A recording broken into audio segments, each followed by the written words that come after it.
Hey, how's it going, everyone?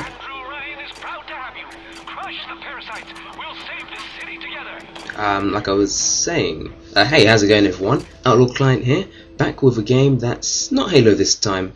I decided to switch things up, and if you haven't guessed by the title already, this is Bioshock 2, and this is for the Xbox 360. So I didn't want things to go really stale, because I thought, maybe people were getting a bit bored of Halo 4. So I'm not 100% sure if I want to carry on doing the exact shooter every single week. Maybe alternate between weeks, do Halo one week and then a different, like a random shooting game another week. But anyway, this is a personal favourite of mine. This is Bioshock 2. It's not a multiplayer that really took off, but it's sort of understandable because at first the game, like I was saying, the online wasn't all that good. It was terrible, it lagged a lot, but anyway, this is one of my personal favourites, and I think when you can get a match, it's very, very enjoyable to play. So the principle behind Bioshock 2 is much like the first one. You can use a mixture of weapons and plasmids. So the plasmids are pretty much like, well, superpowers. I think that's the easiest way I can describe it. But they pretty much allow you to enhance your character, so you can do things like shoot fire out of your hands, do telekinesis, shoot ice, electric, and even bees, to be honest, which you'll see later in this video. But yeah, no, I think it's really good and it works very, very well.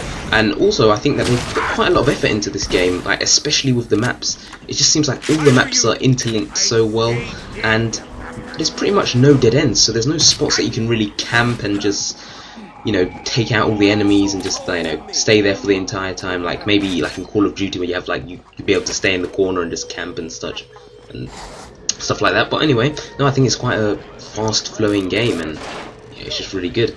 So the thing is, like Call of Duty, this game has perks, or the equivalent to perks, and like I was saying before, it was plasmids, you've got weapons, and then you've got tonics, which can alter your abilities. Like some allow you to move faster, some quieten your footsteps, and some even allow you to regenerate health and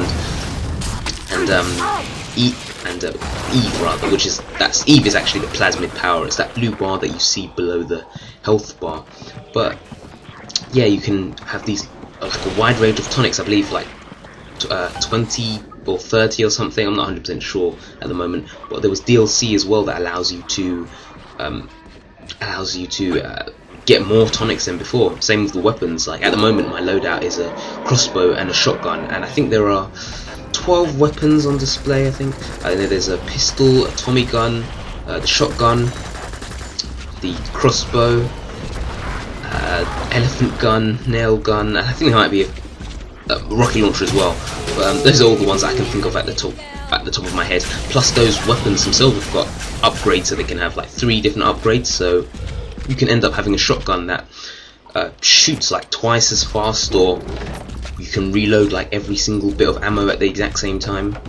But anyway, yeah, it's just really, really good system. I really enjoy it. So right now I'm playing as the Big Daddy, and that's the Big Daddy is an iconic feature of Bioshock. I'm sure if you've seen the cover of both Bioshock 1 or 2, you see the Big Daddies that are characters that you shouldn't mess with really, especially in the single player mode. But yeah, in multiplayer mode, the Big Daddy suit will occasionally spawn, and the player that's closest to it can just tap A and you'll be able to transform into the Big Daddy.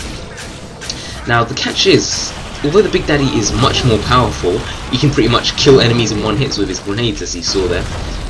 You can set the traps as well down, so when opponents walk past it, will kill them in one hit. But although he's very powerful, he's much slower and his health won't regenerate. So once you get killed, it's pretty much it for you. Oh, so yeah, I thought I'd just get that hit into that person. See him there trying to hide around the corner.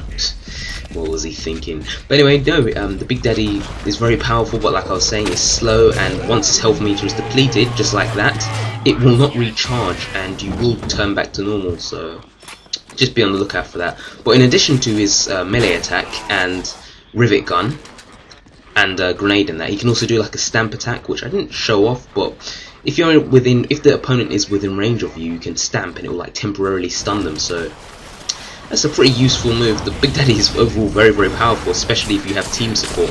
So right now this is team deathmatch. I think this is called Civil War in this game. So it's pretty much I think 5 people on each team in this turn. It changes from time to time depending on how many players are in the match, but anyway, no, like I was saying, it's one of my favourite multiplayers. I just think the mixture of plasmids and weapons creates such an enjoyable multiplayer. But again, like I was saying before, you could barely find anyone in the first month that this game was released. Sometimes I'd be waiting in this lobby, I'd go and have dinner, come back in 40 minutes, and I've still only found like 1 person.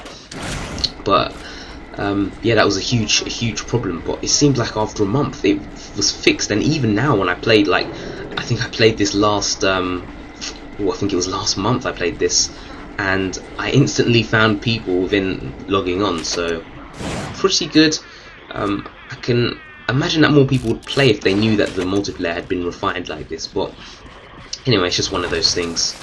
So as you saw there, you can actually hack machines. So the Circus of Valleys, for example, that gives you like the plasmid power and ammos and stuff, and if you hack it, you can make it so that when other opponents go close to the vending machine, you can cause them to blow up if they stay there too long, because it releases a bomb. But a huge problem is, I don't know if they fixed it, but if you join a game halfway through, the red light which shows that the machine has been hacked by the enemy, it won't show up. So if you go close to it, it'll just blow you up without you knowing, because it's, you know, as I was saying, the light won't show and you just won't realise. Oh, and that was the perfect example there of why leaving traps behind doors is so powerful. One of the plasmid powers there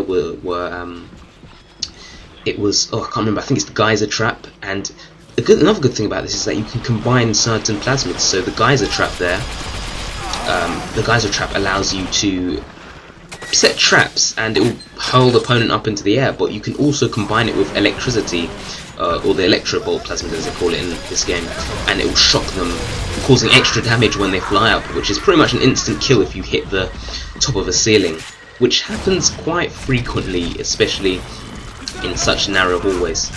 But again, you see there, I'm rocking my anti-Big Daddy loadout. This is the nail gun, which will act sort of like a bit more powerful Tommy gun, but it takes a bit longer to reload. So, oh, and also my favourite plasmid is the bees.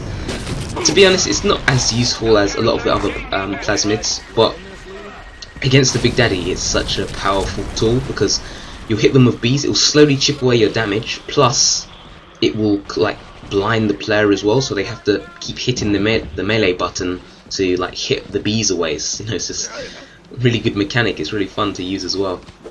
Oh, and also I have the rocket launcher, which I don't think you get to see much. I don't think I used it all that much, but you can use the rocket launcher, and its 2 upgrades is that it can have like a more damage or homing properties. I think I might have gone for the more damage. The thing is that you can tell the upgrade as well, because it's like aesthetical changes as well. Yeah, the aesthetics of the weapon will change as well, so you can physically see it on the gun. The aesthetics have changed, but to be honest, I just can't remember what it looks like, or the upgrade looks like. So yeah, I believe it's the faster one. But anyway, as I was saying, for tonic loadout, as you saw by that guy, he came back to life, and that's another loadout. You can like come back to life after you die. Yeah, I know it seems overpowered, but it only works once, so you can fool the enemies, and I've had it quite a few times where I've completely tricked the enemy. But there, as you saw with the body before when I moved away, you can actually get damage bonuses on enemies if you stand close to them and hold down A to take a picture of the body. So yes, grants you a bit of an advantage there. And also another tonic that I have is that after I die, there's like a self-destruct sequence. So any players that go close, like trying to scan you while you die, will be blown up, which is an instant kill. And again, that's just another good thing about this game. It usually has like counters, like great counters for most of the tonics. So for example, like I was saying, if someone has a damage plus, like if someone's taking a picture of your body, then you can just blow up on them, and yeah, it's pretty good. But there are a few useless tonics. My loadout at the moment is I have the I believe it's deadly. No, it's fast hack. So I'll hack. It takes half the amount of time to hack the machines, and also I think it might be. I think it might be deadly machines. So when I hack the machines, they'll do like, or the turrets rather, they'll do like twice the amount of damage. But yeah, another. You can destroy the turrets completely. So yeah, sometimes it eliminates them from the game. But I just like using the turrets. Anyway, there we go. That's the first match over. I didn't really speak about all of the mechanics, like telekinesis, which is what I was using. I was using incinerate and telekinesis for that loadout, which is pretty effective. Especially, it's not telekinesis isn't as good as it was in single player, but anyway, it's still quite a useful tool. So if you enjoyed watching this, please leave a comment, like, and subscribe. And to be honest, I think it's more important that you leave a like this time, because I sort of want to know. I really want to know whether or not everyone is enjoying this, like me mixing up the games. I'm not specifically going to always be playing Bioshock 2, but just let me know if you enjoyed this, because I was really considering changing up from the standard Halo. So yeah, just like, leave a comment, and next week I'll be back with some more Bioshock 2 footage if you guys want some. Anyway, thanks a lot for watching, and I'll see you later. Peace out.